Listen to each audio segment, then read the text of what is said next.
ఈ గుడిలోకి సూర్యుడు అస్తమించాక వెళ్తే ప్రాణాలతో తిరిగిరారు. 1000 ఏళ్ల నాటి ఈ చోళుల ఆలయంలో అసలు ఏం జరిగింది? ఊరి జనం ఎందుకు ఇంత భయపడుతున్నారు? ఆ భయంకర నిజాన్ని తెలుసుకోవాలంటే వీడియో చివరి వరకు చూడండి. కాలభైరవ కోన రక్తసిక్తమైన చరిత్ర.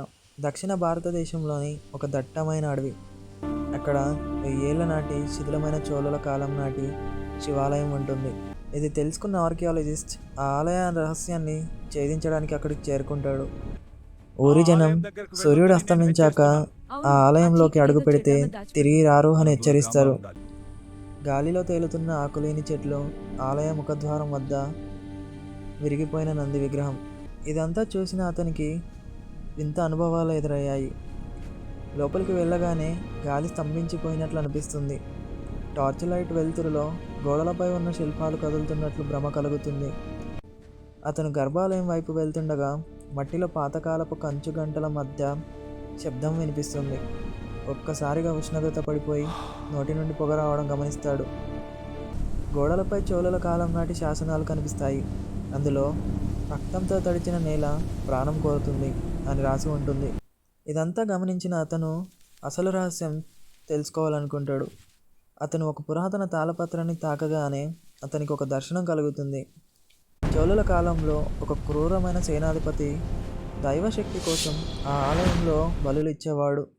ఒక అమాయక పూజారిని అన్యాయంగా చంపడంతో ఆ పూజారి చనిపోతూ ఆ ఆలయాన్ని శపించాడు.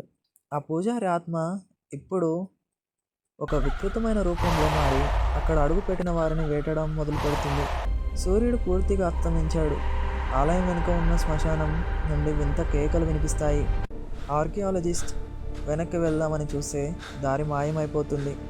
చీకటిలో నుండి 2 ఎర్రటి కళ్ళు అతని గమనిస్తున్నట్లు కనిపిస్తుంది. ఒక్కసారిగా గాలిలో వేలాడుతున్న స్తంభాలు కదలడం మొదలవుతాయి. అతను ఒక గదిలోకి వెళ్ళి తలుపు వేసుకుంటాడు. కానీ లోపల ఇప్పటికే ఒక ముసలి ప్రాణి వచ్చి కూర్చొని ఉంటుంది. ఆత్మ అతన్ని చంపడానికి దగ్గరకు వస్తుంది.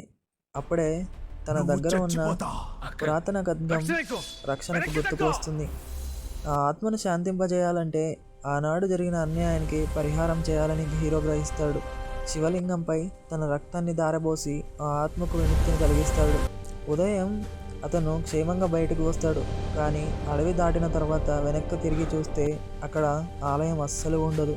కేవలం ఒక శిథిలమైన దిబ్బ మాత్రమే ఉంటుంది. అతను ఇన్నాళ్ళు ఒక భ్రమలో ఉన్నాడని అర్థమవుతుంది.